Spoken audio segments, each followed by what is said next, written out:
ายดีพี่น้องมื้อนี้พลินจะไปตลาดมาวัดสีอันเอสซีสวนกินพี่น้องเอ้ย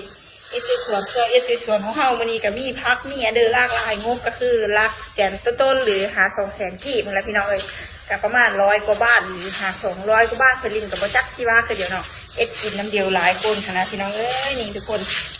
มีตีนไก่ซื้อแนวละเล็กแนวละน้อยเนาะพี่น้องเนาะก็คือเดี๋ยวพลินจะเอาเบิ่งมื้อนี้มีอันเดอเด้เนาะพี่น้องนี่ทุกคนจะมีตีนไก่อยู่น้อยนึงแล้วก็นี่เป็นอันนี้เนาะพี่น้องเนาะเห็ดเข็มถุงนึงแล้วก็มีผักบง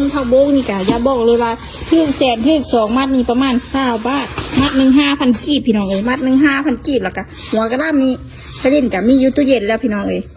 แล้วก็มีเต้าหู้แผ่น2 แผ่นแล้วก็นี่เนาะพี่น้องเนาะคนดอกลูกชิ้นอันเดอร์นี่เนาะพี่น้องเนาะพลินซื้อมาประมาณนี้เลยรวมนิดเดียวก็คือขีดหนึ่งเขาสิขายอยู่ขีดหนึ่ง10,000หรือว่าขีดหนึ่ง20 บาทพี่น้องเอ้ยเปิดนี่ประมาณโลกว่าเนาะพี่น้องเนาะก็คือสิประมาณอันนี้ละพี่น้องเอ้ยบ่แม่นโลกว่า6 ขีดเนาะพี่น้องเนาะ6 ขีดเพิ่นเอานำ60,000 กีบกับประมาณ100 กว่าบาทพี่น้องเอ้ยพลินกับบ่จักคือเดียวเอ็ดกินหลายคนกับบ่ว่าเดียวเนาะก็คือเอ็ดกินนำหลายคนเฮาก็สิมาเอ็ดน้ำเดียวแล้วพี่น้องเนาะก็มีอันนี้เนาะไปทุกคนไปล้างเครื่องเตรียมเครื่องน้ำเดียวเลยพี่น้องเอ้ยมาพี่น้องเฮากับชิมาลาพักมีซี่ส้มเฮาน้ำเดียวนะพี่น้องเนาะอันนี้จะเกี่ยวโปะไว้ก้อนนี่คือขอโซล่าพักล้างนี่แต่ก้อนพี่น้องเลยมีพักเฮาสีล้างเบิ้ลนี่นะพี่น้องเสื้อกระมังมีเยอะเพื่อเอาไว้เสียพักเสียยาเฮานะพี่น้องเลยทุกคนเริ่มตัดพักน้ำเดียวพักทีละทีใส่เป็นพักกระลำปีเนาะกระลำปีก็มีอะไรหลายก็นี่จะเสื้อได้เนาะแต่อันนี้ที่มีซ้ำนี่เฮากับเสื้อซ้ำที่เฮามีเนาะเอ็ดกิ่งจ้ะแล้วแต่กูมาอยู่ฝั่งไทยคุณสิเอิ้นมาหมาล่าแต่บ้านพลีคุณสิเอิ้นมาเซ่สวนพี่น้องเลยเซ่สวนหรือว่าจุ่มจีนพี่น้องประมาณนี้จะมีเจ้าจุ่มจกสีแล้วเลยงบกะคือว่าลายกับว่าลายฟ้าเลยพี่น้องเลยใส่งบน้อยนึงแต่งบประมาณน้อยนึงแล้วก็มีเครื่องที่คือเย็นเขาเนี่ยพี่น้องเล็กกับเอ็กกินหลายคนนะทุกคนมันมาถึงเข้ามาลายอาหารเดี๋ยวไปที่โต๊ะลูกนึงก็เลยนึงลาเอาพี่น้องเนาะว่าเดี๋ยวกระลำทำแบบเสื้อเป็นหูได้นี่เลย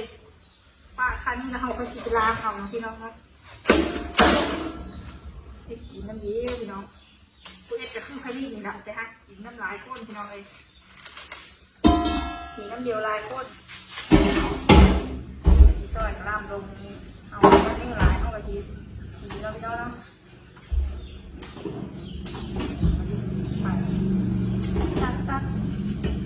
ตัดสีเนาะพี่น้องตัดสีไปคือมัน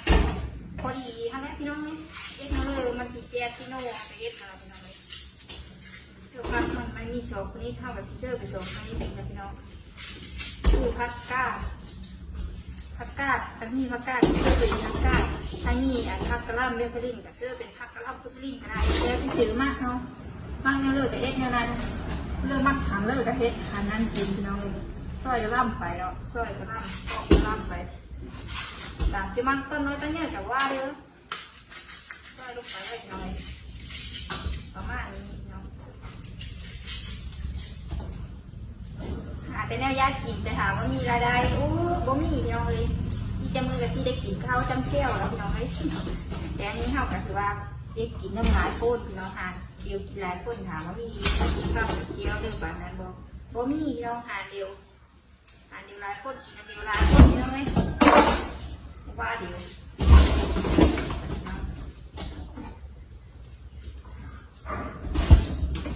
ทุกคนซอยกระลำแล้วก็นี่เดี๋ยวที่ว่าล้างนะคะล้างกองเดียวกับกระบุ้งแล้วพี่น้องล้างกองเดียวนี่กระบุ้งกำละ5,000 กีบพี่น้องเลย5,000 กีบนี่ทุกคนหรือว่ากำละ10 บาทพี่น้องเลยกำเยอะๆแบบนี้เลยพี่น้องมัดเยอะๆแบบนี้เลย10 บาทพี่น้องเลยหรือว่า5,000 กีบแล้วล่ะตัดลงไปเลยพี่น้องล้างถ้าลงไปล้างเป็นอย่างนี้ทำเดียวพี่น้องเลยประมาณนี้ครับเอาประมาณนี้แล้วพี่น้องเลยครับว่าท่านจะเอาอีกก็ได้นะพี่น้องว่าพี่ลิงบอซ่าเสียวเพราะว่ามัดเป็นก้อนที่อะไรวะประมาณนี้เลยพี่น้องทุกคนชาว่าคือได้เลยพี่น้องเลยได้หลายๆเลยนี่เลยมัดลงไปซอยลงไปแบบนี้คนใจแล้ว ต้นนี่เลยเขาก็สีเอาไว้ใกล้ๆกินพี่น้องข้างบนที่มีย่างไม่นอนพี่น้องเลยเอาไว้เล็กๆใกล้ๆเขากินพี่น้องเพื่อให้เป็นต้นแล้วเวลาเดือดเด้อพี่น้องเด้อบางศิลาเป็นพักมีก้อนบางศิลาจะประมาณ2 น้ำพี่น้องเองทางประมาณจะ2 น้ำจะ3เขาครับจะ3เขาก็เอามาล้างพักนี่พี่น้องเลยเอ็ดเลยหลายยาวหน้านะพี่น้องเอ้ยเอาเอ็ดเองปั้นที่ไปกินยูฮาร์ดกันผู้หนึ่งแต่ผู้ละ100 200แล้วก็พี่น้องเลยผู้ละ100 ปลายละ100 ปลาย100 200 ปลายเสมอเอาผมก็สามารถกินได้ถ้าเขาเอ็ดกินนี่นะพี่น้องเลยคือ100 ที่200เขาก็ได้กินหลายคนแล้วพี่น้องเอาเพื่อได้กินน้ำเดียวหลายคนนะพี่น้องเลยน้ำเดียวหลายคนว่าเอาเข้ากันเอ็ดไปถ้ามีแล้วเขาก็ได้กินนะพี่น้องไม่ได้กินคือต่อไปถ้าเขาเอ็ดไปกินผู้ห้านเขาก็จะได้กินแต่ผู้เดียวได้กินแต่คาบเดียวนะถ้าเขาเดินเขาก็ซีบอสามารถโทษกลับมาได้แต่ถ้าเขาเอ็ดเนี่ยมีกินนะก็คือเขากินน้ำลายก้นมันกินบุเบิ้ลทำกับยังสามารถห่อเขาคู่เขาเหี้ยเขาได้นะพี่น้องเนาะเอาไปกินได้แต่ผู้เดียวกินลายก้นกินก้นพี่น้อย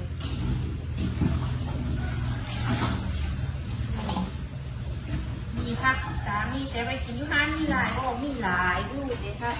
กินแต่เองเดียวเขากินแต่ผู้เดียวครับกับผู้ที่เชฟกับผู้เชฟพี่น้อย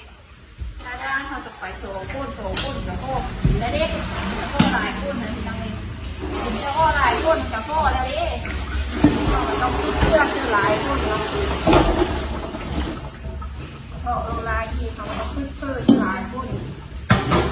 พอที่นำหลายก้นเขาต้องขึ้นซึ่งอยู่หลายก้นมาเขาเอ็กซ์นี่กินโอเคโบหรือเขาไปซื้อกินถ้านอกจากสามารถไปซื้อกินได้แต่โบอันนั้นบริกินน้ำจิ้มพี่น้องบริกินครบหน้าครบตาพี่น้องต้องกินน้ำจิ้มลายกุ้งน้ำข้าวโพดเงินซ่านปลาลุ่มเอาพี่น้องครบหน้าครบตาเดียวล้างเข้าไปจะโสดน้ำที่จะอ้าวเลย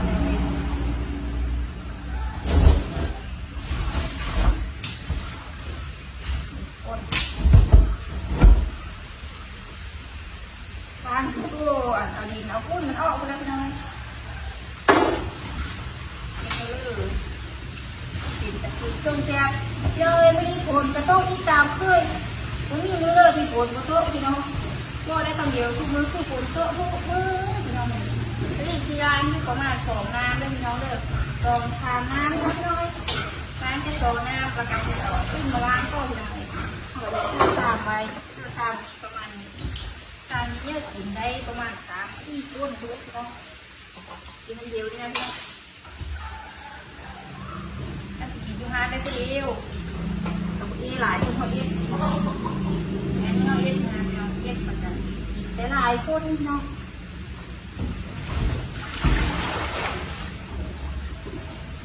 คนพักก็ดิ้นจะได้มาประมาณนี้เดี๋ยวเขาเสียโอ้ไว้ก็แล้วเขาสิมันก็เขาต้มพี่น้องล้างนิดนึงเปิดน้ำลงเล่นนี้จะดิ้นมาชิ้นข้าวเดียวเอาพี่น้องตรงสาขาว่าแค่โม่เจ้าให้ขีดเลยเจ้าให้ขีดยกเป็นบ้านแต่คือข้างบ้านดูแต่เจ้าว่าไปบอกดีว่าขึ้นไปข้ามที่เราไปเจ้าวันที่กับสุประมาณ89 บาทนะพี่น้องนี่คือมาจักปลาเงินละดูหุ้นชีไรนะพี่น้องถ้าเล่นอยู่ไรคือจะว่า20 บาทคือ1,000 กีบต่อ1,000 โกดนะร้านเฮ็ดนี่กับชีไรจะประมาณ2 หน้าคือเดียวนะพี่น้อง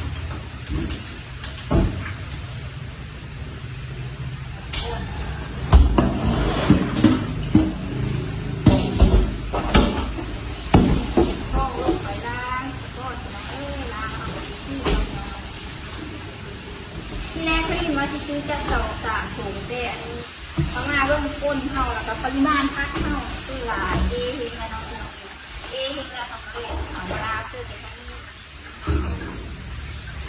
มันออกจะมีได้สีมาแล้วไปทุกคนช่วยใกล้เดี๋ยวเรามาช่วยกินใกล้เดี๋ยวคือโบราณมีลายปลาเลือดเราเข้ามากินใกล้ค่ะที่ไปซอยน้ำเดียวพี่น้องถ้าเจ้าน้อยๆคือมันง่ายแล้วเขาจะได้กินน้ำเดียวลายก้นพี่น้องไปซอยเดียวกันทุกคนกินน้ำเดียวเล็กน้ำเดียวกินน้ำเดียวเลยพี่น้องมาพี่น้อง เริ่มปาดตีนไก่ห้องสีตัดเล็บตีนมันอ้อก่อนพี่น้องเลยตัดเล็บตีนแจ้งเล็บตีนให้มันงามๆสักก้อนแล้วเฮากับสิมาซับมาแหะมันน้องพี่น้องมีดนี่ก็คืออันหันเฮานี่ละพี่น้องเลยตีนไก่กับคอยเฮ็ดคอยสร้างเป็นนี่แหละพี่น้องเลยเฮากับสิซับคอสิครับพี่น้องแล้วก็แหะตีนมันประมาณนี้ถ้าว่าคุณเริ่มมีเงินขายเสื้อเป็นตีนก็เสื้อได้แต่อันนี้เฮาหลายโคนนะพี่น้องเฮาอยากเอ็ดให้มันได้กินหลายคนเฮาก็ต้องแบ่งประมาณนี้พี่น้องแล้วก็สกัวพี่น้องก็สิซุกไว้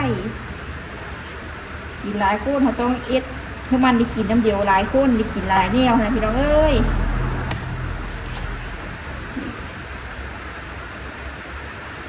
งบน้อยเสสวนงบน้อยพี่น้องผมแม่นงบหลายเลยเสสวนงบน้อยเอ็ดเสสวนกินแบบงบน้อยประหยัดงบพี่น้องเลยค่อยสิได้กินหลายเมนูมื้อหน้าเขาค่อยสิบ่ได้กินข้าวจำแจ่วมื้อนี้ก็คือเพราะว่ามื้อหน้าจะได้กินข้าวจำแจ่วแล้วได้กินแท้ๆเลยพี่น้องเลยได้กินข้าวจำแจ่วแท้ๆนี่แหละ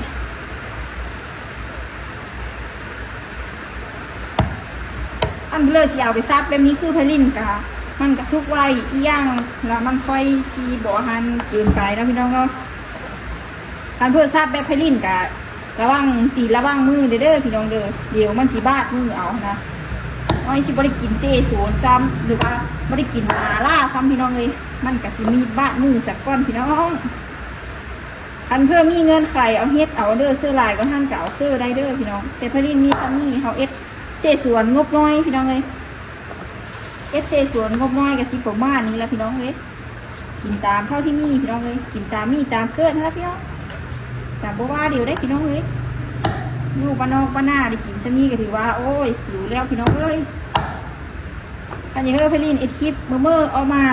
หรือว่ากินอันเดอร์ที่แบบทำน้อยนึงค่ะจะลืมฟ้าที่ตามซัพพอร์ตพลินเด้อพี่น้องเด้อซัพพอร์ตพลินไปเดี๋ยวน้อยค่อยมีเงินเลยพี่น้องเลยการบอซัพพอร์ตนี่เท่ากับเอ็ดคลิปเพื่อเป็นกำลังเจอเดียวซื้อๆแล้วพี่น้องเลยก็เอ็ดไปนี่แล้วพี่น้องเลยพลินกับก็ได้ว่าอันเดอร์ตอบแทนมากไม่โอเคว่าเขาเก็บบันทึกไว้เป็นที่ระลึกเข้านะพี่น้องความฮักความมักในทางร้านนี้พี่น้องก็เลยเอ็ดคลิป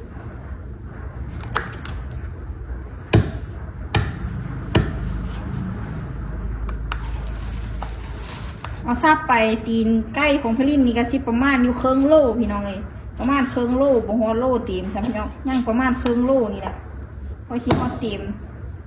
ลินก็ซื้อมาคือละน้อยบนหลายพี่น้องเลยเอ็ดเทือละน้อยซื้อมาเทือละน้อยซื้อมาป้าไว้ตู้ยาตู้เย็นพี่น้องเลยยะยำเลิกกับเอ็ดกินมียำเลิกกับเอ็ดกินพี่น้องเอ้ยเนี่ยกินเนี่ยเลิกเขาไปเอ็ดกินเนาะพี่น้องเนาะฮามัดเนี่ยเลิกเขาไปเอ็ดกินเนาะเอ็ดกินผู้เดียวบางเทือก็ได้กินยู่ผู้เดียวกะแม่นยู่ตู้เย็นหันประมาณเป็นเดือนก็สิยู่หันประมาณเป็นเดือนคันว่ามีกินน้ำเดียวหลายคนก็สีเบิดไว้เนี่ยจะน้อยนึงแต่อันนี้กินผู้เดียวก็คือสีแบบสีงงๆทิมอยู่ให้รับพี่น้องเลยเป็นเครื่อง1,000 ปีเห็นไหมเป็นเครื่องเคี่ยง1,000 ปีแล้วพี่น้องเอ้ยแต่อันนี้เฮาคือยากเซโซนพี่น้องก็เลยเซโซนกินน้ำเดียวหลายคน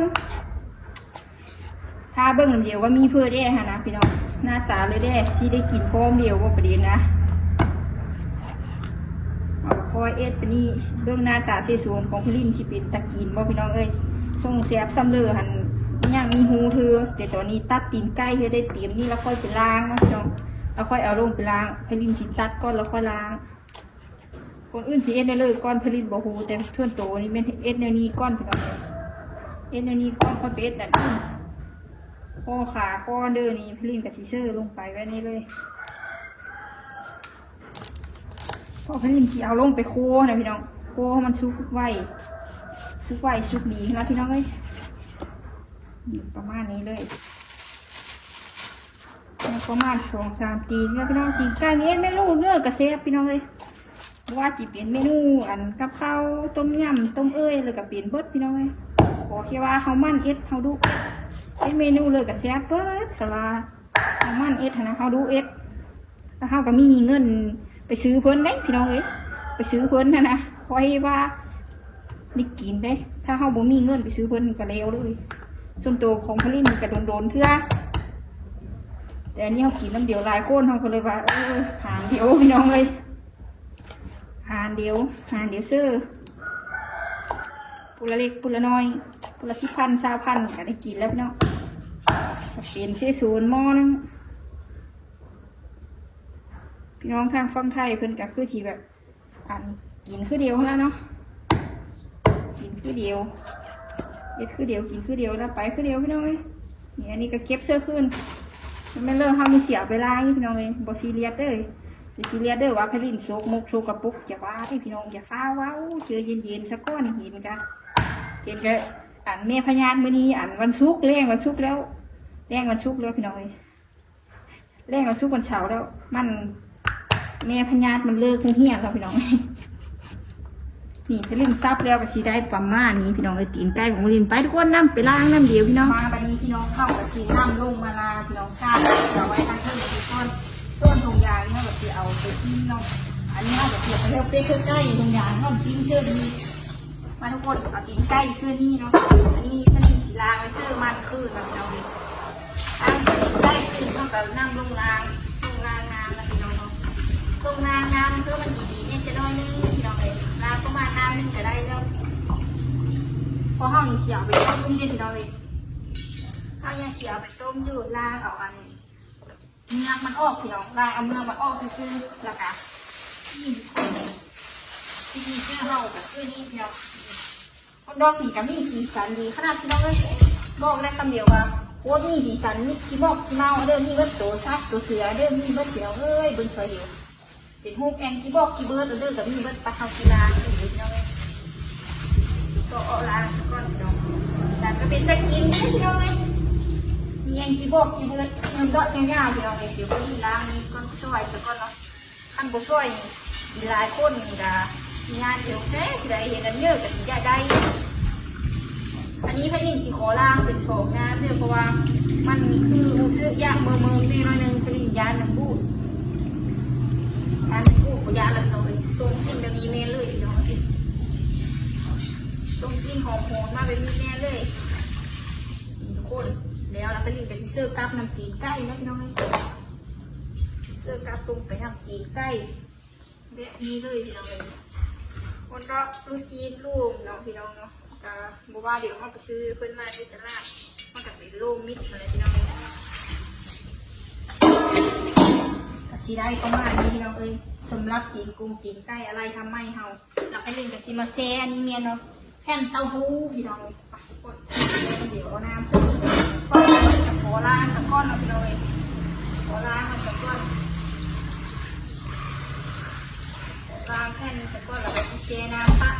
เนี่ยนี่เราค่อยชิมมาซอยไปยิงซอยให้มันเป็นเส้นพี่น้องเลยถ้ามันชุ่มแซ่บจะน้อยนะพี่น้องไปนี่จะสีเอาอันตีนไก่ไปคั่วเสิร์ฟกับเครื่อง40หรือว่าอันเครื่องมาล่าเราไปพี่น้องไปซอยเดียวพี่น้องไปง่ายพี่น้องเลยนี่ทุกคนกระแมนตีนไก่แล้วกับฮอนดอกแล้วกับพักของเฮานี่ทุกคนหลายๆแบบนี้เลยกินน้ำเดียวลายโคตรนะพี่น้องใครก็เท่าสิไปสีผู้เดียวอัน300 400นะพี่น้องอันหรือว่า100 กว่าบาทนะเข้ามาเนี่ยเข้ามาเอชีกินค่าราขั้นต่ำกับสิประมาณ200 กว่าบาทหรือ100 กว่าบาทนะพี่น้อง100 กีบพี่น้อง100 กว่าบาทเงินซื้อเนาะไปกินนี่ทุกคนอันนี้เข้าได้กินคนพี่น้องเข้ากับทีประมาณนี้ค่าเหลือเข้ากับเอาเมนเนาะพี่น้องเนาะไปทุกคนไปน้ำเดียวไปเริ่มขั้นตอนอันตรงป้าเมียนเนาะพี่น้องเนาะคว้าเส้นสีส่วนคือผลิตมาเมื่อกี้แล้วไปคนไปประดิษฐ์ประยุกต์เอาพี่น้องมีอันเดิมเข้ากับเสื้อนั้นเขากินน้ำเดียวลายคนกินแล้วเลยกับแซ่บขนาดพี่น้องไปคนไปเริ่มน้ำเดียวมาเด้อทุกคนเลิกกินน้ำไปลิ้นกับมาเด้อมากินน้ำเดียวเด้อพี่น้องเด้อไปทุกคนเริ่มน้ำเดียวได้วันนี้ซอยเดียวก็เลี้ยวไหวพี่น้องไปมาพี่น้องตอนนี้เข้ากระลาพระล้างนี่แล้วผลิตย่านอันโบโก้กินเนาะย่านเขามาคนผลิตก็เลยไปซื้อเฮ็ดมาอีแล้วก็ซื้อแก้วเจโซนี่มาอีนะพี่น้องเนาะไปทุกคนผลิตจีโคตัวไปล้างเฮ็ดนี่ก่อนเนาะย่ามันบ่พอกินย่ามันมีพอกินขนาดทุกคนแล้วมันขี้ยากเนาะเลยซื้อเฮ็ด2 ถุงนี้ก็ประมาณถุงนึง9,000 กีบ2 ถุงก็18,000 กีบพี่น้องเลยประมาณนี้พี่น้องไปทุกคนไปล้างก่อนพี่น้องเดี๋ยวมาเบิ้งน้ำเดียวตอนผลิตโคตีนไก่เสื้อแก้ว40น้ำเดียวนะพี่น้องรับไปทุกคนไปเบิ้งน้ำเดียวว่าสิเป็นเนื้อเลยหรือว่าหมาล่าละพี่น้องเลยถ้าเบิ้งน้ำเดียวได้พี่น้องเป็นเนื้อเลยนะเชี่ยวสวนงบน้อยพี่น้องเลยตามงบมาพี่น้องหลังจากนั้นผลิตกับซิมาโคอันนี้เนาะพี่น้องเนาะโคเจล40พี่น้องนี่ยี่ห้อนี้แบรนด์นี้พี่น้องโค โคเสื้อกับตีนไก่มาทุกคนเอ็ดในเลยนั้นก็มาเบิ้งเดียวพี่น้องเลยเป็นบ่เป็นค่ะเบิ้งเดียวสิเป็นกินได้หรือบ่ได้กับมาเบิ้งในเดียวเนาะพี่น้องเนาะเอ็ดเมนูมื้อนี้กับเมนูง่ายๆสบายนี่จะน้อยนึงแล้วก็กินน้ำเดียวหลายคนนั่นแหละพี่น้องมาทุกคนลงมือเอ็ดซอยเดียวค่อยได้กินไว้มาทุกคนก่อนอื่นมืดไพลินกับสีน้ำเอาเจลนี่เนาะตัดสะก้อนเลยพี่น้องน้ำเอาเจลนี่ไปโล่งพี่น้องเอาโล่งนี่เนาะพี่น้องเอาโล่งนี่เพื่อโคพี่น้องเอาโล่งสะก้อนลิ้นกับตัดออกสีน้องพี่น้องสีโคถามว่าเอาโล่งยาโบกับยาได้พี่น้องมันโบแมนแบบอันเป็นก้อนท่านนะพี่น้องอันนี้มันเป็นเจลมาล่าในนี้พี่น้องเป็นเจลมาล่าเป๊กหอมพี่น้องหอมกินกินเกลือพี่น้องผมขี้เต้าบ้านเขาแล้วพี่น้องนี่พี่น้องเข้ากับทีทีมเราตัวนี้ให้ลิงกับชีอันเซ่ไฟเอาลงมอดผีห้างเท่านี้แล้วพี่น้องสายไฟนี่กะบ่ได้คำเดียวว่าอะไรทำไมไม่รู้เรื่องเลยพี่ลิงกับชีโคไปเนาะพี่น้องเนาะโคไปแบบนี้จนกว่ามันซีมีเสียงก่อนเนาะพี่น้องเนาะจนโก้มันซีมีเสียงแล้วเขาก็จะเอาตีนใกล้นี้ลงไปเนาะพี่น้องนี่ตีนใกล้เฮาลงไปพี่น้องมันก็มีมาอันเดียว3 อันแต่พลินจีเซอร์แต่อันเดียวเนาะแล้วก็พริกผงนี้พลินจีเซอร์แต่อันนี้พลินจิโบเซอร์เนาะแต่ไม่ผงเพลอบุ้งเลยพลินนะนี่ทุกคนมันมีเสียงอันนี้เราพลินกับสีเอาตีนใกล้ลงทย่อยลงไปเธอละน้อยเด้อพี่น้องเด้ออันที่ลงบ้านเดียวเฮากับย่านฮอนดอกเฮาโต๊ะลงไปน้ำพี่น้องเลยเดี๋ยวเฮาสิได้กินทางฮอนดอกสิกินทางอันนั้นบาดเดียวแล้วมันสิเละนะพี่น้องพลินสีเอาอันนี้ลงไปก้อนเอาตีนใกล้ลงไปสักก้อนพี่น้องเลยเอาตีนใกล้ลงไปโคพี่น้องบอกเลยว่าเต็มแซ่บดังเงี้ยรสบอกได้คำเดียวว่าเต็มแซ่บดังเตรียมแซ่บดังพี่น้องนี่เฮากับซีโคหน้าตาสีสันคงมาล่าเฮาสิประมาณนี้แหละพี่น้องมาล่าเลยว่าเจ๊โซนที่ไปลิ่นว้านะพี่น้องเดี๋ยวมีอาการจามแน่นอนกลัวนี่ทุกคนกลัวกับผมพร้อมเดี๋ยวนี้เลยพี่น้องเดี๋ยวจะได้ทุกคนส่งเสียดีกว่าทุกคนนะเสียตัวพี่น้องเป็นจะได้เนาะมีสารหน้าตาทุกคนเป็นตะกินอยู่ป่ะพี่น้องเพื่อความเผ็ดสะเจอจิจาร์ลิ่นดิเซอร์นี่ลงไปอีกน้องทุกคนเผ็ดประเภทที่มันเพิ่มมาแล้วน้องพี่น้องประเภทก้นนั่นแหละเพื่อลงไปเลยพี่น้องเพื่อความเผ็ดสะเจอก็ลงไปเลยแต่บอกได้คำเดียวว่าโคตรที่แซ่บกระเพาะเลยพี่น้องยานบอกคำเดียวเลยว่าแซ่บกระเพาะสู้เลยโคไปประมาณนี้พี่ลิงกับเสียวน้ำซุปลงไปเนาะพี่น้องเนาะเอาน้ำซุปลงไปทอดลงไปเนาะทอดลงไป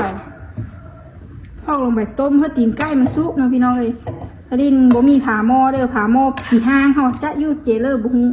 ทุกคนไปเบื้องตอนมันโพดน้ำเดียวพี่ลิงกับสิป้ามันเนียนประมาณนี้เลยพี่น้องไปเบื้องตอนที่มันโพดน้ำเดียวว่าสิเปลี่ยนเลยทุกคนส่งแซ่บโปส่งเป็นตะกินอยู่บ่เด้อพี่น้อง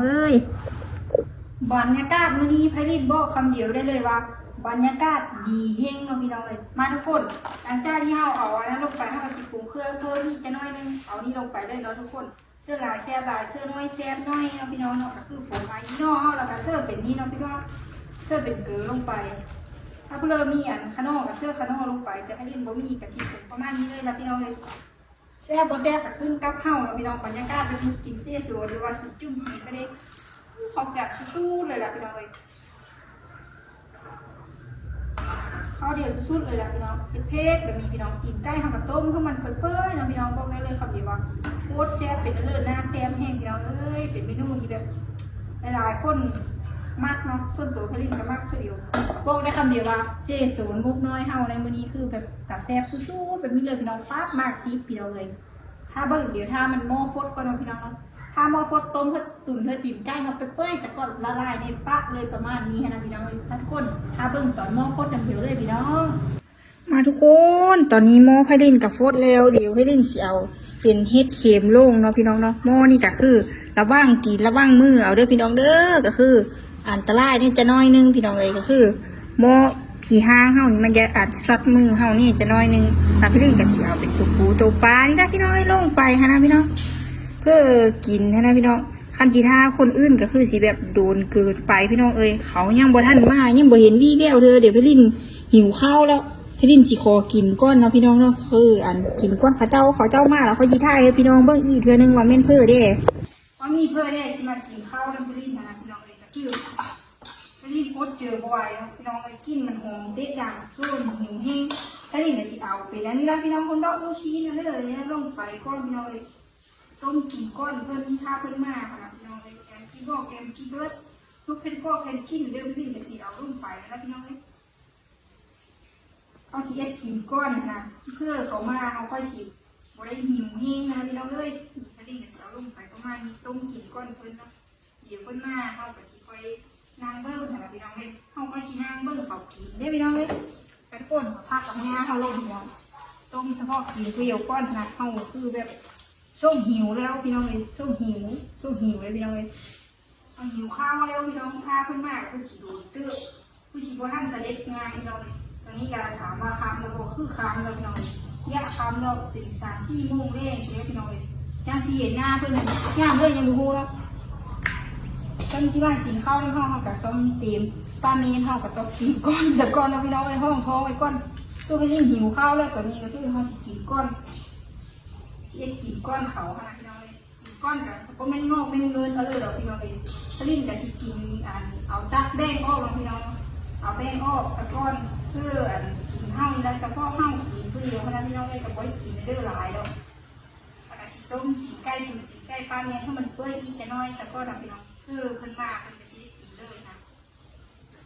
เพิ่กับบ่เป็นเพิ่ไก่แล้วพี่น้องเลยอายพี่ลินเมย์พี่ลินนะพี่น้องเลยเพิ่นมาเขาสีบ่ได้อันเดินมุ่งยากอะไรทำไมนะพี่น้องเลยกินใกล้เลยมันก็สิตุ๋นไปเปื่อยเลยพี่น้องอันนี้บ่มีแต่เส้นเสื้อหรอกพี่น้องมันก็คือสิเป็นเต้าหู้อีแย่พี่น้องนั่นก็สิเอาลงเนาะจะมาเอาลงเลยสักพี่น้องเลยเอาหายายทางหิวนะพี่น้องหิวข้าวย่างบ้านเราเนี่ยเลือดทุกครองคือจะสวยมากเลยอันนี้ก็ถือว่าเป็นย่างไม่แรงเราเหมือนย่างไม่แรงแต่อ่อนของมันแบบนั้นเลยบรรยากาศเย็นมีคือฝนตกนี้เราฝนตกปล่อยบรรยากาศเย็นครับเหมาะหิงแก่กับการกินเสสูหรือหมูกระทะพี่น้องเลยมาทุกคนมาเบิ้งหน้าตาหม้อของพี่นี่มันดีว่าเป็นตะกินบ่พี่น้องเราเบิ้งมันดีพี่น้องอันนี้ก็เป็นหน้าตาหม้อของเฮาแล้วพี่น้องเนาะนี่ทุกคนเส้นเนาะพี่น้องเส้นเสสูนของเฮาพี่น้องกินผู้เดียวก้อนสักก้อนเนาะพี่น้องเพื่อเพิ่นสิมากคือยังโดนอยู่เฮาหิวข้าวเฮาก็กินก้อนได้พี่น้องบ่ท่าอันเพิ่มมานะพี่น้องแต่ถ้าว่าพี่ลินเว้าผิดหรือว่า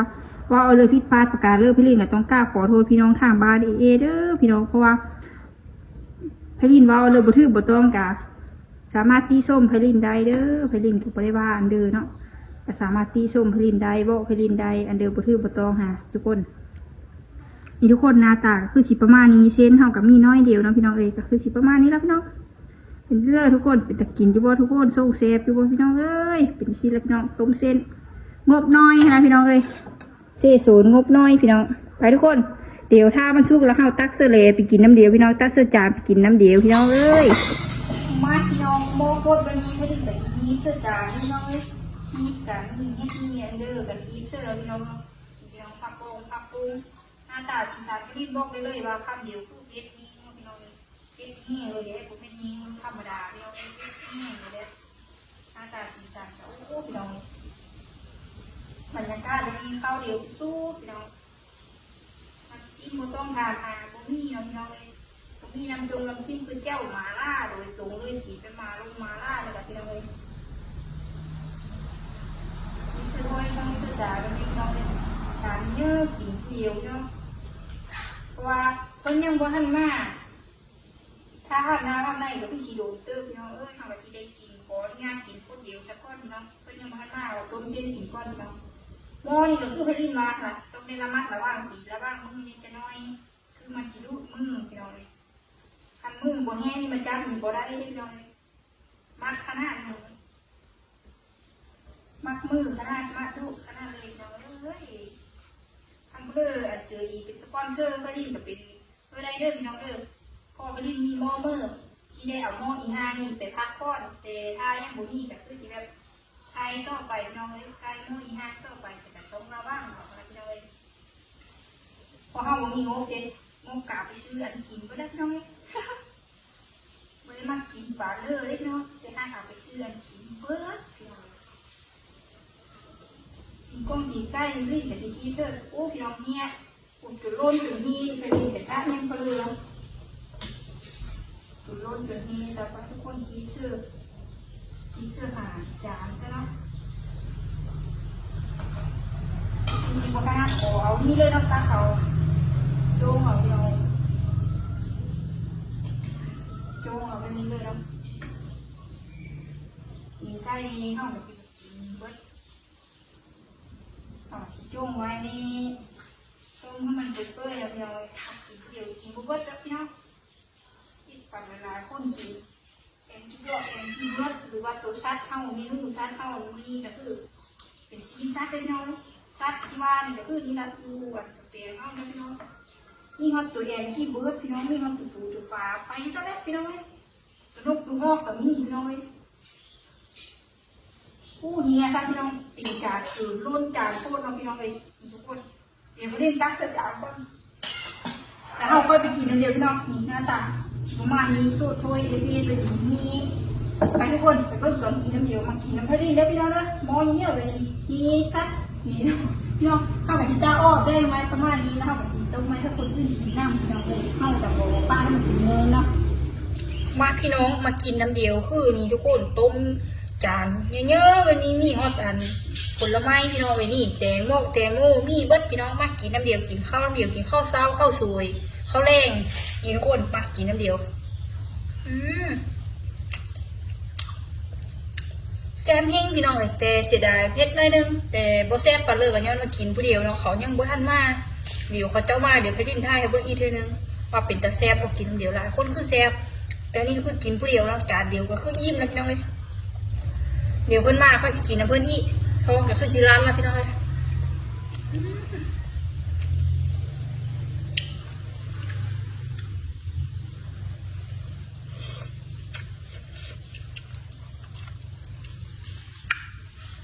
พี่น้องส่งแซ่บพักพี่น้องเลย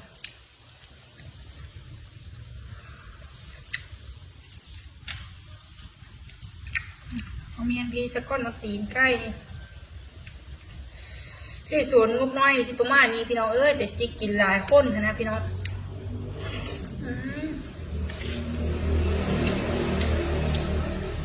ไม่ฮอตตัวมีแน่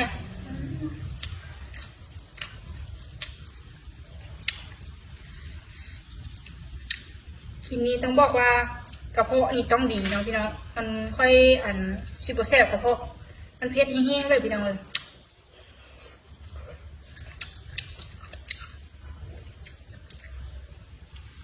อย่าบอกเลยรสชาตินี่คือหอมมากๆแห้งน้องพี่น้องนะนี่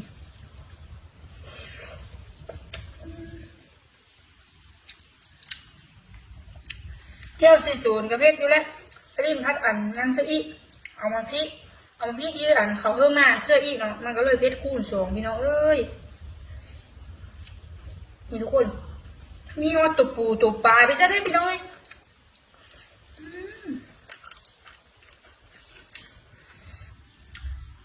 คนเต้าหูเขาต้องเต้าก็เดี๋ยวมันกิโลป้าพี่น้องเลยมาทุกคนกินน้ำเดียวได้พี่น้องเด้อ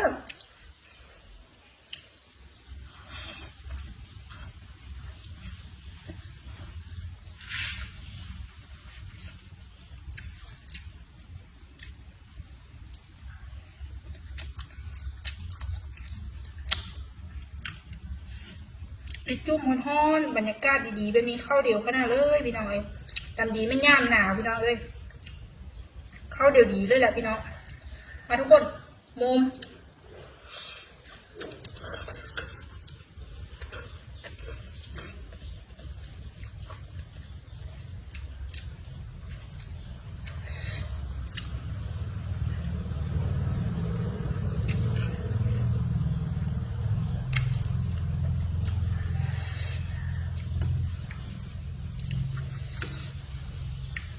เต้าหู้พี่น้องเป็นเต้าหู้ที่เอาไปเซ่นะพี่น้องข้าวกามาตัดให้มันเป็นก้อนพอดีแล้วก็ไปต้มให้มันสุกนะพี่น้องแล้วมาหินไปเลย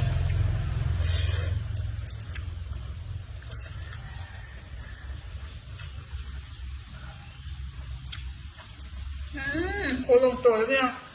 อยากซกมกแน่น้อยนึงนะพี่น้องขนาดเอ็ดน้อยๆแล้วก็ผักกับบะหมี่อันเดอร์ไลน์กันยังแซ่บป่านี่แต่ถ้ามีเครื่องโคกเครื่องเคียงหลายก็นี่ก็คือดีแซ่บนะ แต่กะแซ่บอยู่กันเฮากินน้ำลายโค่นกินน้ำพร้อมน้ำโค้กะแซ่บไปย่านึงนะพี่น้องเนาะมันมีโคมซุกทางจืดนะพี่น้องถึงว่าเขาดีใส่อันเสฉวนงบน้อยพี่น้องเลยตามมีตามเกิดกระสร้างเนาะพี่น้องเนาะก็คือเอากินน้ำลายคนคือแซ่บก็เท่าไปกินผู้เดียวกันเมนูมันมีหลายสิ่งหลายอันที่เท่าบริกินน้ำหอมน้ำหูบริกินน้ำพอน้ำแม่คือบวแซ่บนะพี่น้องเนาะ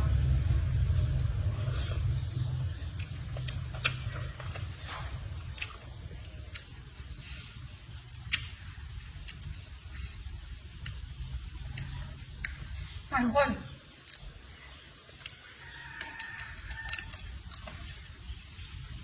เดี๋ยวพี่ลิงขอตัวกินข้าวสักก้อนนะพี่น้องเดี๋ยวอ้ายมาพ่อแม่มาหรือว่าคนอื่นมาพี่ลิงที่ไทยเพิ่งยีเดือนนึงเนาะพี่น้องเนาะถ้าว่าคนบ่มากับพี่ลิงเดี๋ยวบ่ได้ไทยหรือว่ากินคนละเดือนพี่ลิงก็จะบ่ได้ให้เบิ้งเนาะพี่น้องเนาะสำหรับคลิปนี้พี่ลิงก็จะขอจบไปเพียงเท่านี้แต่ถ้าว่ามีอีกพี่ลิงก็สิต่อเบิ้งในหลังๆเนาะแต่อันนี้สิขอปิดคลิปไว้ก่อนขอปิดคลิปไว้นะตัวนี้ก้อนเนาะพี่น้องพี่ลิงกินผู้เดียวเนาะพี่น้องก็จานใบยืดๆประมาณนี้ที่กินเบิร์ดคนเนาะพี่น้องสำหรับคลิปนี้ก็อย่าลืมฝากกดไลค์กดแชร์กดติดตามเพื่อเป็นกำลังใจให้พี่ลินทีมเมื่อออกมานำเด้อพี่น้องเด้อแต่ถ้าว่ามีไอ้น้องมากินน้ำเดี๋ยวพี่ลินท่ายให้เบอร์อีเธอหนึ่งเนาะพี่น้องเนาะหรือว่ามานั่งกินข้าวกันหรือว่าต่อคลิปอีกคลิปหนึ่งให้พี่น้องเบิ้งเนาะพี่น้องเนาะสำหรับวันนี้ถ้าพี่ลินมาเอาเลยพิดพลาดประการเลยต้องกราบขอโทษหลายๆเด้อพี่น้องเด้อพี่ลินขอตัวลาไปก่อนขอคำว่าสบายดี